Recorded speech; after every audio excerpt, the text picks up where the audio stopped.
So, instead of focusing on all of these other things that the body has actually already been using for an evolution, let's really take a look at, well, if you're going to give your vitamins, minerals, supplements, etc., what you need to do is actually measure their levels before giving anything. And that's always been my position.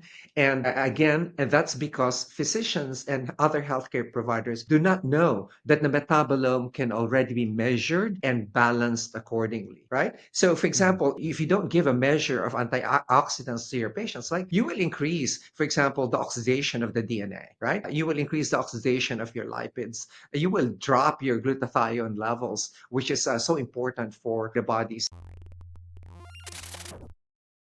Welcome, everybody, back to another episode of the Smarter Not Harder podcast. The person who I seem to interview most frequently is Dr. Ted. Dr. Ted, welcome to the show again. Thank you, Boomer. I was just with I, you last week and Washington, D.C. and Rehoboth Beach, Delaware. And now I am speaking with you from Asheville, North Carolina. You're in Asheville, right?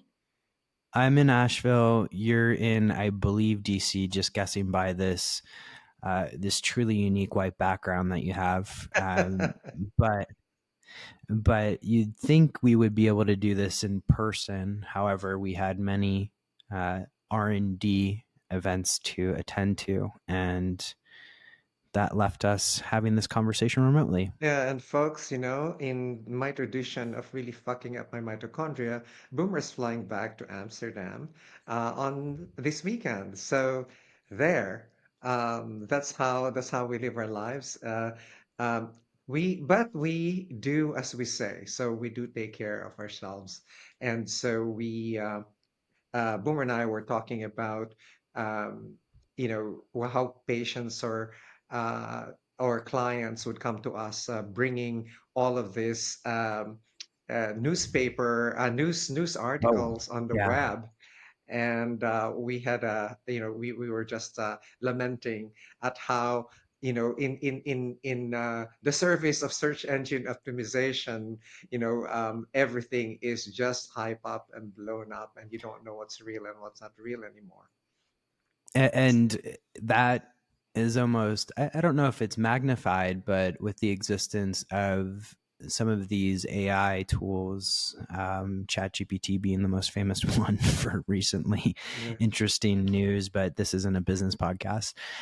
You know, these the resources that people have access to and their abilities to validate those resources um, are in question, really. And so I want to, for the purpose of the podcast, if it's okay with you, Dr. Ted, I want to give some people some insight as to within the nonprofit, which you created, Health Optimization Medicine in Practice, we have. Again, the clinical framework for people to learn how to optimize for health rather than treat disease.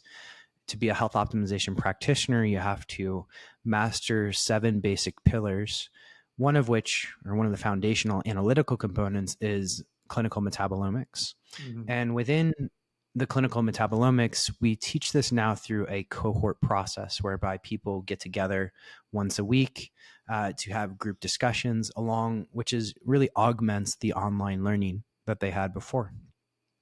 And one of the we continue to build and add on to this experience for practitioners.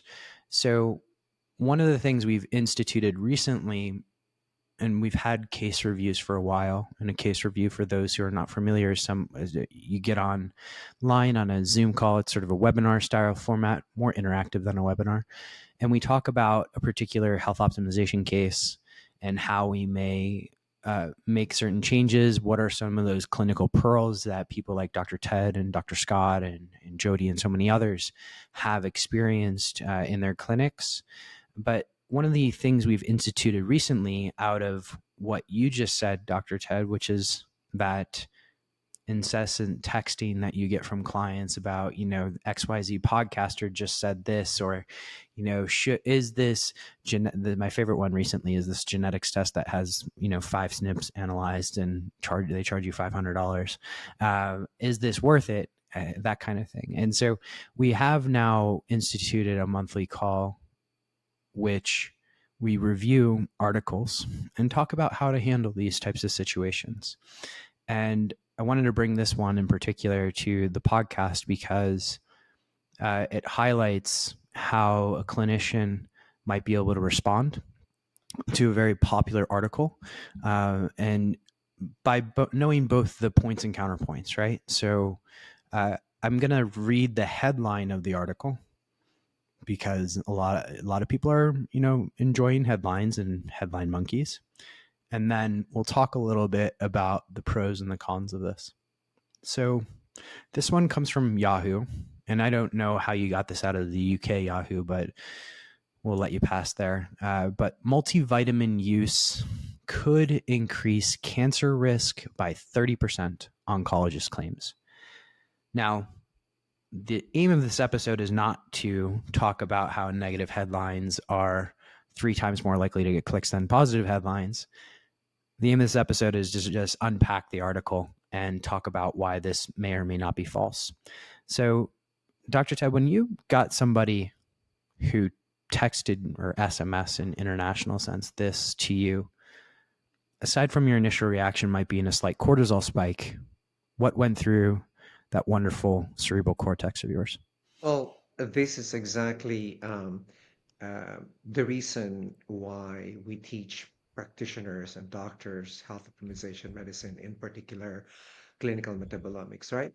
Many of these articles are coming, and many of the pronouncements from these articles, rather, are coming from physicians who are unaware that the metabolome can actually already be measured, right? Your nutrient metabolome, your vitamins, minerals, and other micronutrients and macronutrients are can already be measured, and they can be measured now on a clinical scale, meaning they are of reasonable cost now for you to be able to find out what your levels are.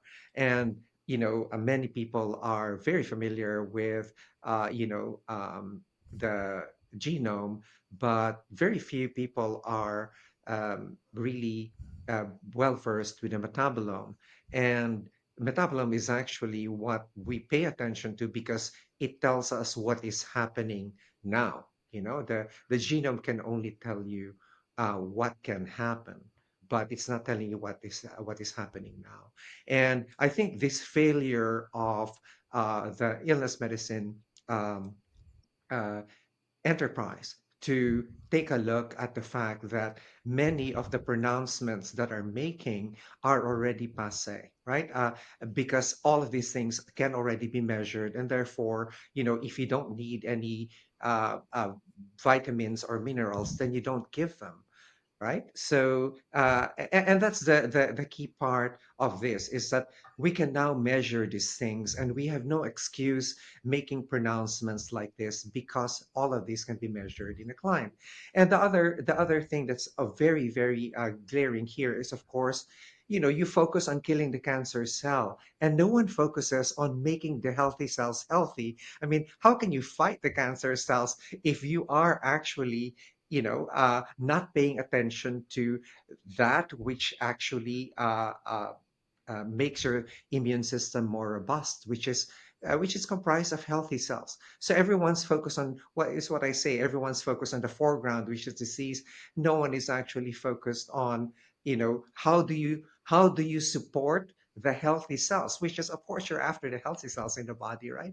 And that's the sort of like shift in perspective that we'd like to make in health optimization. Really, is like it's the same position that we took, for example, when I asked what was our position with COVID, right? I said, that's a basically a public health issue. That's an illness medicine issue.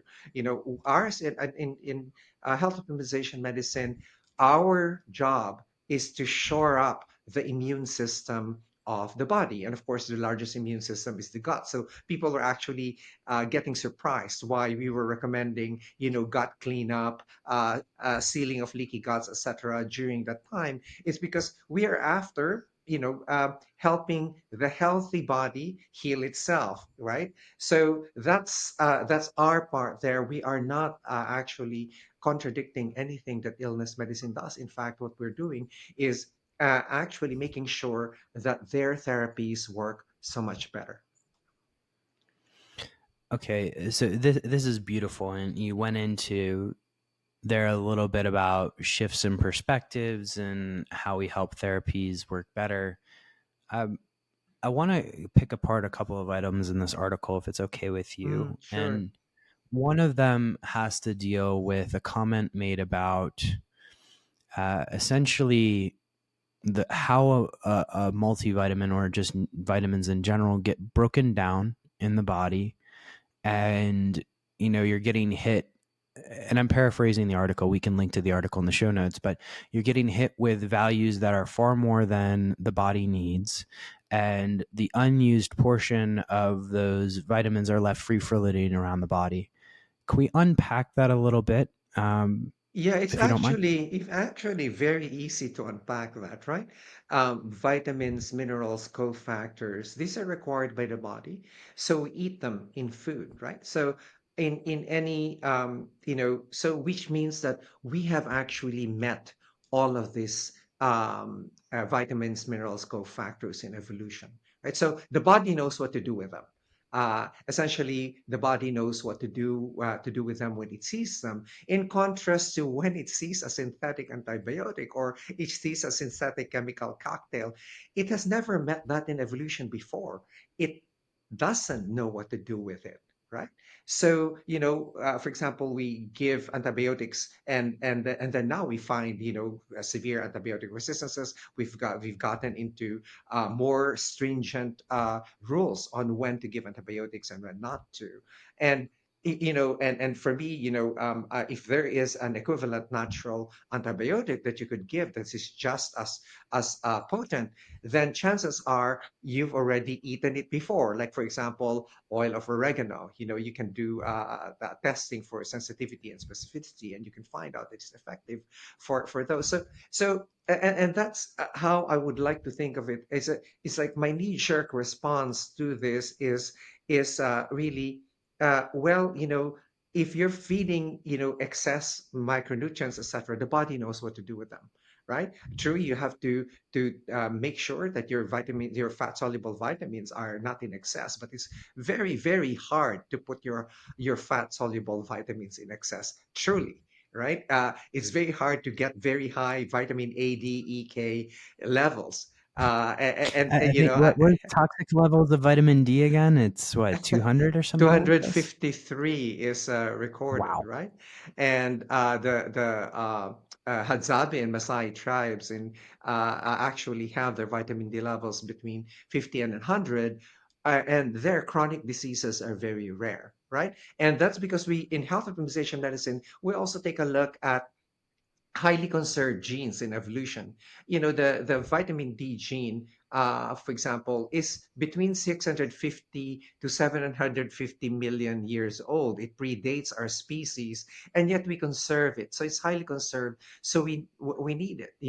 A dear friend of mine actually said this quite poetically. He said, "We are yoked to the sun, Ted," and that is actually what we are. We are actually heliocentric, heliotropic organisms, and that's where everything is, how where our food comes from, and so on.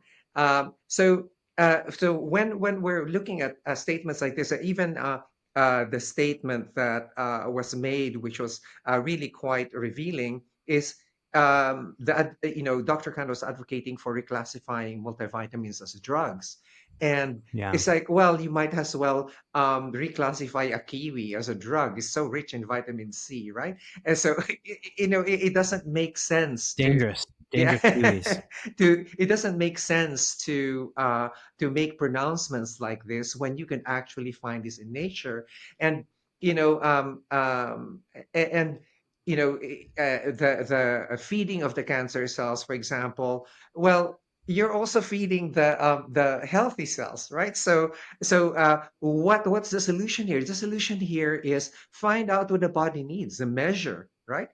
Measure this, and in fact, one of the better ways to actually treat cancer in this case is remove the source of the fuel of the cancer cells, right? So that's why a strict medical ketogenic diet can be useful for cancers that feed so highly on glucose, for example. Which is about 80+% of cancers. Some cancers won't respond to a strict ketogenic diet, but many cancers would, like glioblastoma multiforme, for example, which is a very invasive form of brain cancer. So, instead of focusing on all of these other things that the body has actually already been using for, in evolution, let's really take a look at, well, if you're going to give your vitamins, minerals, supplements, etc., what you need to do is actually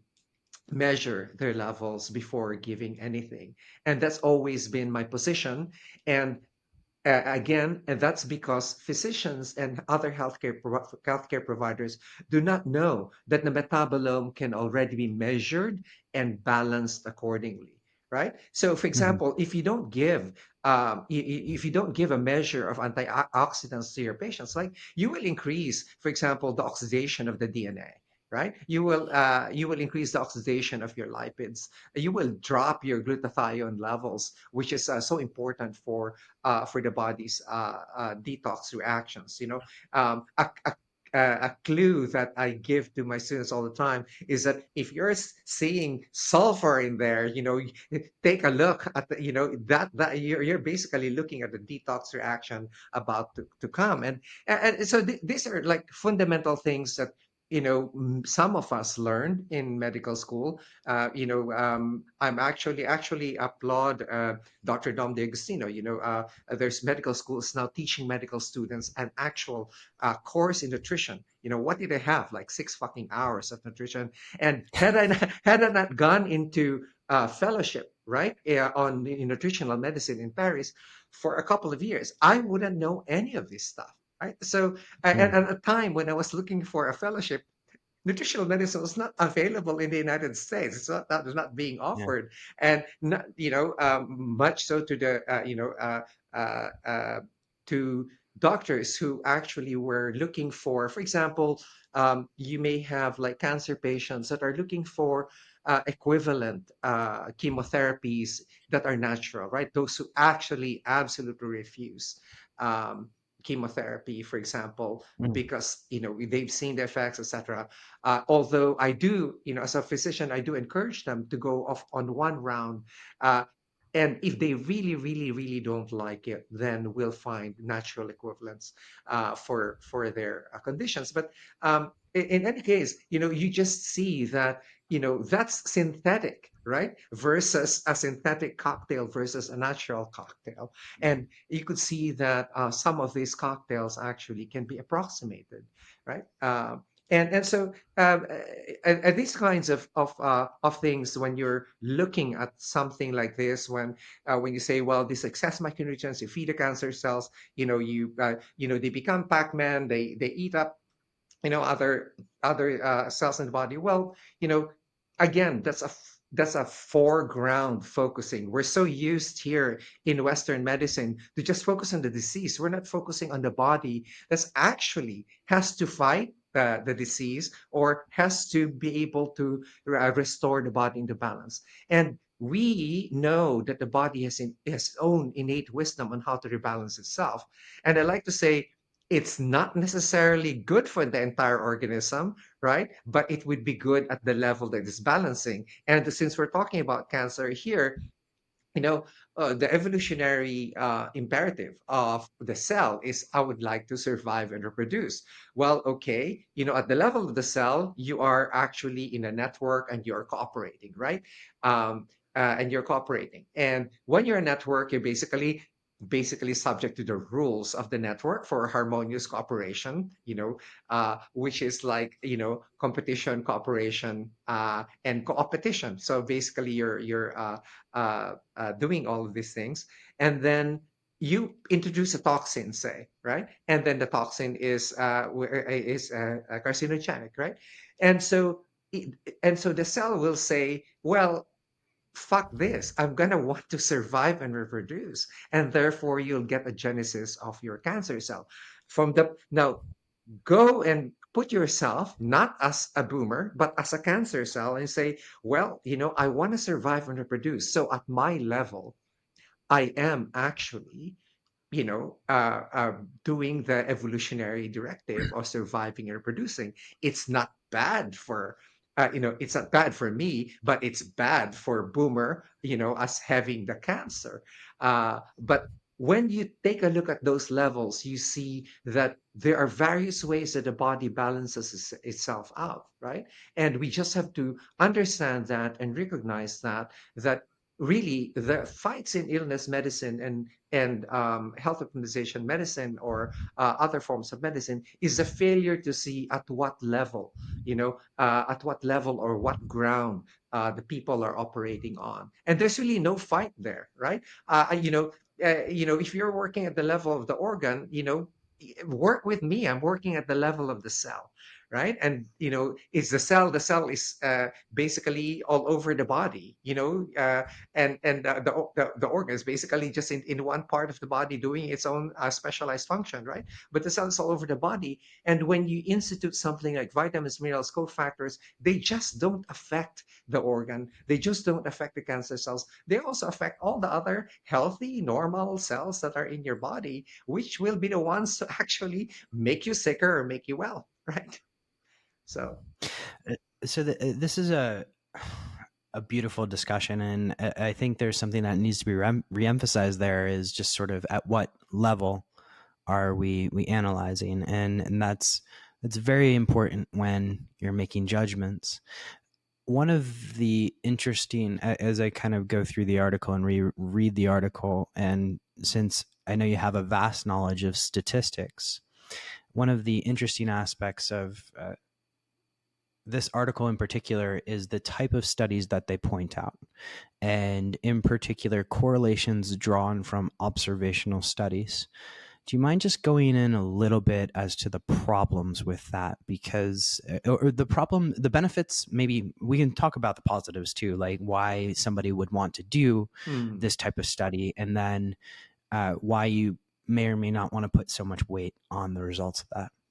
Yeah, there are references supporting the thesis, just as there are references refuting the thesis, right?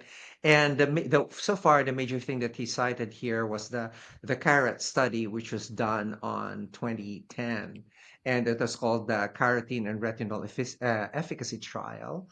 And I'm just going to read a short abstract of it. It says this study found that participants taking beta carotene and retinol palmitate had a 28% increase in lung cancer and a 17% increase in death incidence compared to the placebo group.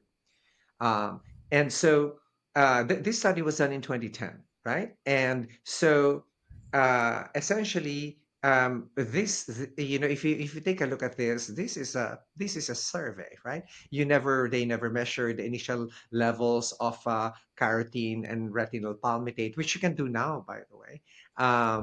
They never measured all that. This is all done by survey, right? And correlating it with, again, immediately correlating it with disease.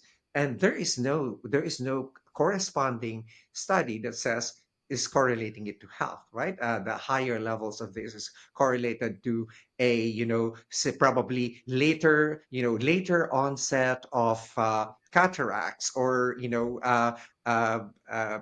essentially a stabilization of vision or visual acuity, right? So you could see here that's immediately, which is what illness medicine does, is to focus directly at disease. Supplements immediately is correlated with disease rather than supplements correlated to health first, right? Because and that's always the tendency, of course, in illness medicine. It's like you look at, for example, electromagnetic fields. You immediately correlate it with multiple sclerosis and diabetes instead of like measuring the stress. Because you can measure oxidative stress now, right? And that's like my message to physicians and healthcare providers out there. You can measure. There are markers of oxidative stress. So it's about time to stop looking at this just disease markers only. It's time to look at health markers. It is more difficult to look at health markers because they are networked, right? You cannot just look at one health marker and say, oh, this is it. No, you can't. You have to take a look at the network of that particular health marker, right? Because you have to see what the surrounding is. So the other study that he cites here was actually the multivitamin use and site-specific cancer risks, right? And this is the NIH AARP Diet and Health Study. This is just in 2022, and it says it assessed the association between multivitamin use and overall and site-specific cancer risks, and they said the study found a slightly higher overall cancer risk in men who consumed multivitamins daily compared to non users, particularly for prostate cancer, lung cancer, and leukemia. For women, taking more than one multivitamin daily was associated with a higher risk of oropharyngeal cancer. However, daily multivitamin use was inversely associated with colon cancer risk in both sexes. So why do you have such a mixed study right that? Right? Because you actually never measured it from the beginning, and you already are actually correlating it with disease, right? And these are self-reported vitamin uses. It's not controlled as to the type of vitamin that you're using, whether or not they're bioidentical or not, whether or not you're using cyanocobalamin or methylcobalamin, methyl tetrahydrofolate or folic acid.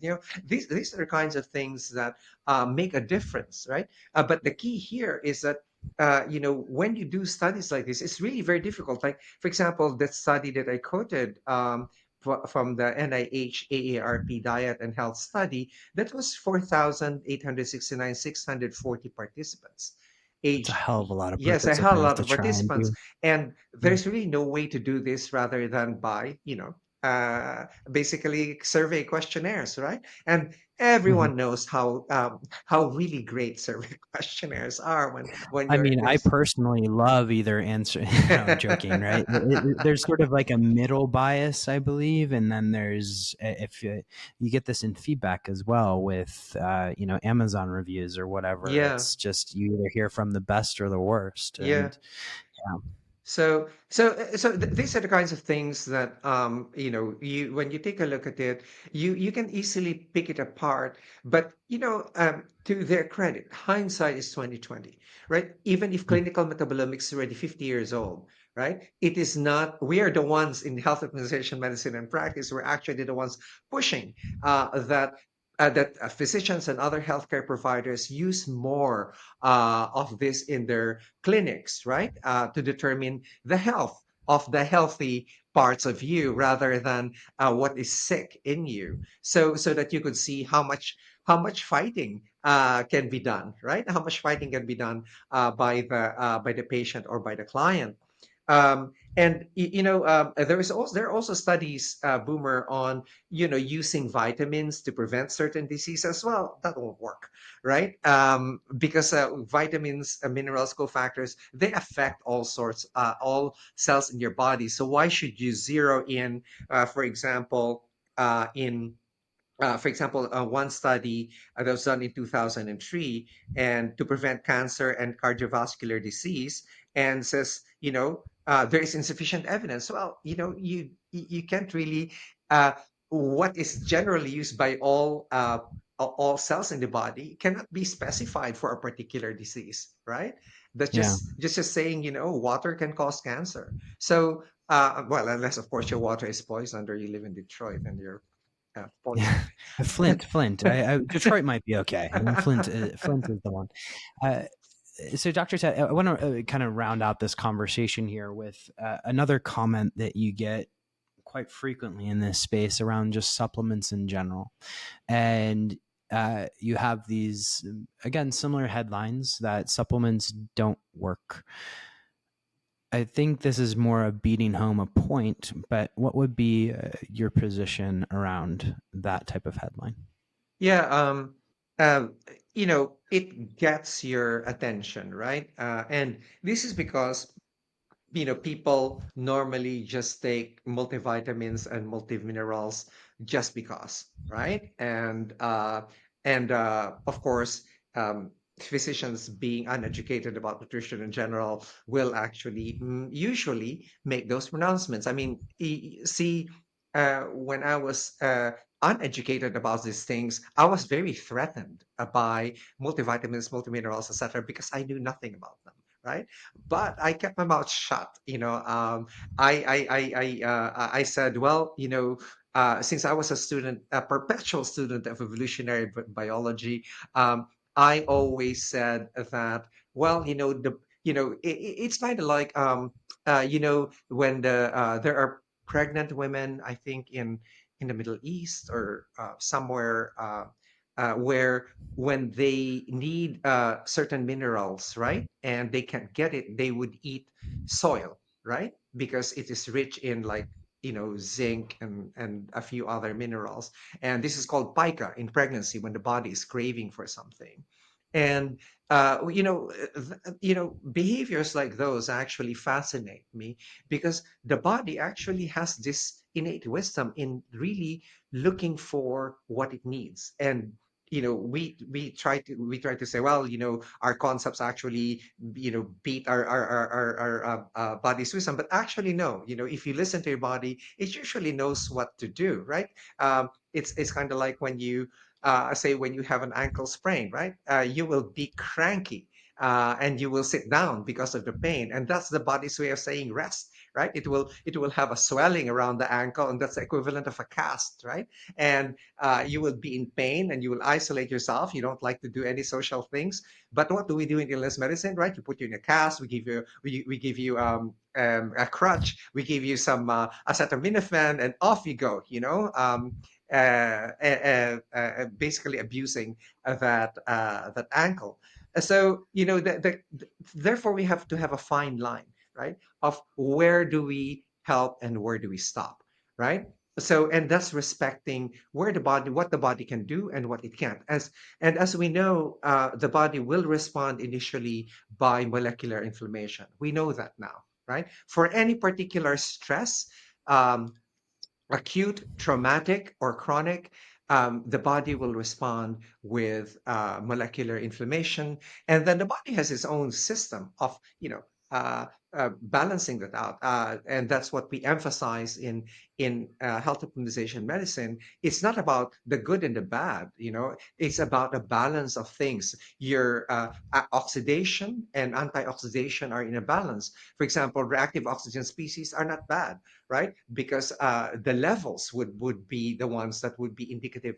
They are the ones communicating, for example, from the mitochondria to your nucleus. They are the ones indicating to the nucleus, like, hey, the ROS levels are rising, and the nucleus will say, well, the mitochondria needs more structural proteins to come in, so we could synthesize more mitochondria from mitochondrial biogenesis, because the body is needing more energy. So you can see here that when you take a look at the body as an ecosystem, or what we call a holobiont. Holobiont is an ecosystem of cells, rather than as Boomer the person. You take a look at Boomer the ecosystem, then you will see the body as functioning differently, right? And that's why we emphasize in health optimization medicine the point of view of holobiontology, for example, right? That you are the ecosystem, unlike in illness medicine, or in illness medicine, where your population is actually a population of individuals.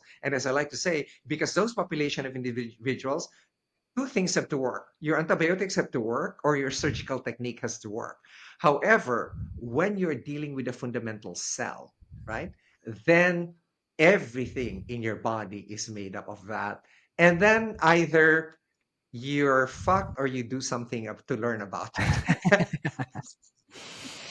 All right. So I feel like that is a good place to close out here with just a key message. You're either fucked or you have to do something about it. So I think we'll leave everybody there and with a key message of, in order to do something about it, you have to measure.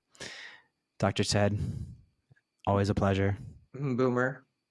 Um, Yes, I would just like to close out with, for those who are afraid of the studies that were previously mentioned, just if you are want to reassure yourselves and still believe in these randomized controlled trials, and I usually tell you guys, when they say, "Oh, this is a randomized controlled trial," ask, did they control for the gut microbiota, and then the study is fucked, right? So, for example, there is 37,920 women and breast cancer risk, multivitamin supplementation, and the risk of breast cancer. There's no link, right? And then 1 million Americans and relationship of multivitamin use and mortality, and the relationship with cancer mortality. There's no link, right? These are very large studies in the same